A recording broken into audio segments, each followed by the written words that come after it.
Davie, how you doing? Welcome to Nether Craigs. That's it, looking forward Good to see you. a good day, explaining the rules. Well, I hope so. Davie, you're new to walking football, relatively new. Tell us a wee bit about your first experiences, especially as in relation to the rules. What ones are you struggling a bit with? Well, first and foremost, I think the game's great. I'm really enjoying it. It's a great way for mental and physical health to improve. But the rules are a wee bit complicated for me at times. Obviously, there's no... Is that because of you or the rules? Well, there's no tackling, so that I made a career out of tackling, but that's fine. But also, you know, things like the penalty. I sometimes see penalties given and wonder why. And then the technique of penalties is quite important. Okay, we'll come back to the why, because the technique's changed recently because of Walking Football Scotland's rule change. And they did that because of the variations, people trying to do trick penalties, pausing, skipping, you name it, they were trying it. And it used to be one step, and even that was too many for them to handle. So they made it no steps. And that's great. You're the very man to talk about penalties, because you scored for Kilmarnock to promote Kilmarnock into the top division. So a crucial moment here, requiring a cool head. Billy Lamont on the line. It looks as though Davie Mackinnon will take the penalty. Yeah, but you know, the premise I used was Tommy Gemmell, the great Tommy Gemmell, when I was at Dundee, told me how to take a penalty, and he said, I'm listening. Basically what you do is you run up, you get your head over it, you hit it as hard as you can, because if you don't know where it's going, the goalkeeper's got no chance. Mackinnon against Lamont. 2-1 to Kilmarnock.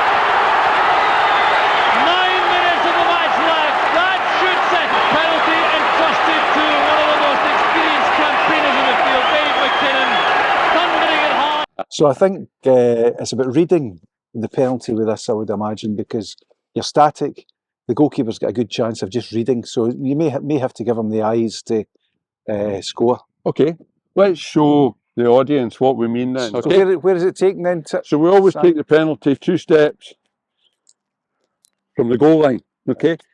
The problem with walking football generally, Davie, is that all over the country, all over the world, we kind of use the spaces that we get allowed to use. So we've rarely got lines. We always use cones to mark the park off, which is a bit of the ambiguity of the whole game. It's a good idea, though. It's the same with the penalty spot. 2 steps, nice and simple. We're just outside the box. The problem with Walking Football Scotland now, what they've done is made it no steps. And as you know, professional footballer, every referee's got his own interpretation of that. But the only safe way to do it is not to move. If you're right-footed, not to move your left foot at all. And it's harder than it sounds. Well, we'll try it. I think you've brought over the Zambian international goalkeeper. Yes, this is Zambia's number 1, Seppo. So my standing foot gets played there. Get your balance right is the key thing. Right, and one movement. One movement. Oh! So that's a foul. Because of... Okay, right. I keep thinking you'll move and I can... That's what you're trying to... I know. You're too good. Goalie's too good. Come on then. Come on then. That's the last time, right? Oh, unlucky, Seppo. Full poke's the answer, is it? That's the only thing you can. What are you trying to do? Full poke, huh?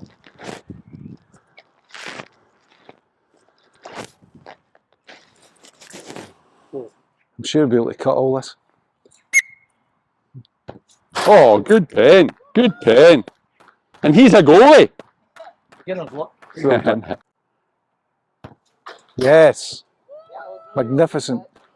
That was great, but what were you aiming for? So you don't have to be parallel to the ball. No, as long as your left foot doesn't move. Well, that's actually quite good.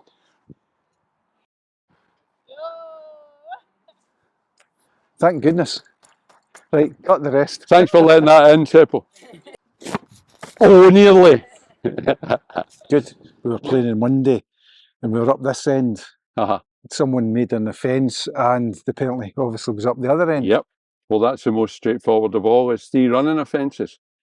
So his team already had 2 running offences. That was the 3rd one. It was a striker, if you want to call Davie Kinnaird a striker. but the ball was going out over there. It was going out of play, I think. Yep. And he ran from that side across the front of the box to get it. Right.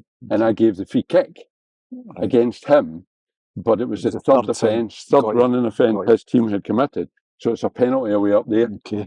And that confuses players sometimes. Well, is there a way of telling people after two that there's a third? Well, we do, yeah. Certainly in competitions, the referees are always got a wee notepad and they're always noting it. They can go, the third one is... The good referees, and I think all the referees now will tell teams, certainly when they're on two, they'll say to them, that's your second. The problem we've got in walking football, Davie, it's a good point you've made, is that a lot of the players wear hearing aids or don't wear them when they're playing. And I find it difficult sometimes to communicate with the whole pitch. Even on a Monday when you're here, or on a Friday, the players don't always hear the whistle. So there's two things the referee should do. Is one, make sure that he blows it loudly and points. Well, I think because the pointing gives everybody the indication. That, not the other way, of course. But that would allow people to know. Yeah. And some of them don't listen. You know, you say that's two offences, but some of them don't even know that. I'm sure they don't even know there is a walking rule. You know that they've been doing the same thing for 7 or 8 years, and you give a penalty or whatever, and they just walk away as if I'm making it up as I go along. You know, no, it's a rule. I think if if it's everyone knows what it's about, then it'll be. I think you'll think about twice whether you do that for the third time, isn't it? There's another thing that came up. It comes up quite regular. As you're the striker, okay, and you're through on goal here. Yep. And I'm the defender. We've still got Uganda's number 1 and the goals, of course.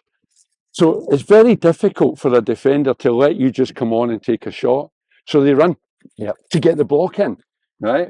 Penalty kick. Well, I find that as well. Whether it's a third offence or not, you're committing a foul to prevent a goal scoring opportunity. But you're right. I think that is like a lot of people, when the ball's somewhere else, they make up the pace for running, you know, and that's difficult to pick up for a referee. Yeah. And they'll sneak behind you, try and run behind you. It's probably the hardest thing in walking football is, as a striker, seeing the ball in a position where if you got to it, you'd score, or you'd have a shot on goal. So you want to get there as quickly as you can and try and stay within the rules. And that's the borderline that you're talking about. As a defender, you want to get there to block it. And what's perceived as running. Well, that's a whole new video. Well, David. I remember, playing here that there was a ball into the corner, and by increasing my pace, my walking pace, I was able to get it. So there was no free kick, so I assume that that was within the rules and regulations. It's very subjective, totally subjective within the rules and regulations. It's one of the frustrations for players, even at professional level, that you were, that every referee's different. And you get to learn what that referee likes, his pet hates, and the things that it's the same in the professional game. Exactly. It's nothing different here. What I find here is, if you were in walking football, they talk about a referee making 220 decisions in a game. Sorry. It works out to a decision every 20 seconds that he's making. In walking football, it must be much more. Because you've got the running, you've got the height, you've got the no contact, you've got no tackling from behind or the side. So there's more rules built into it for one reason, to make it safer. Yeah, absolutely. And it's probably a referee in walking football is constantly making decisions about height, contact, running all the time, because it's running anywhere on the pitch. Whether it's behind me or not. At least we've not got VAR, Yet. That put a different perspective on it, wouldn't it? So players forget that. So if you were pulling up every single offence, let's say, for example, you're attacking and there's a guy running and from the other team to get into a defensive position. If I blow right away, it's a free kick. But that's not as good as what you already had, was an attacking position that he's not part of. So you let the game go, and if you get a shot away or whatever, then the game goes on. It's about getting people enjoying it too. Well, absolutely. And maybe have a wee word with him, which I would do, and say, slow down. Well, you're absolutely right, because I think stop starting any game, whether it's a normal game or walking football, is doesn't encourage. And I hear it every game. People say, "Oh, you pulled me up for that, but you didn't pull him up because your team had the ball." Or he did it. He did something wrong, but didn't win the tackle. Lost the ball, and you're attacking. So carry on, play on is the greatest I've yet to see words ever. a yellow card for anything. all right. Do we give? I've left them in the car, or I would show you one, Davie. We do. We use yellow and red cards at competitions. We use them mostly. Yep. We don't use them here. If it was a recreational game, people have paid their money as well. If we've had cases of violence where people have been banned for a year and things like that at recreational, because it's football. So it's very competitive. Sometimes it can have that, but generally, if somebody once or twice I've had to say to somebody, take a break for 5 minutes, go and get a drink of water and come back when you've calmed down a wee bit. And they might go out the gate and go away and not be seen till next week. That's fine. Because sometimes it gets you like that, doesn't it? Well, it's great. And I've equally had people say to me, calm down, big mutt. But this is one of the huge benefits.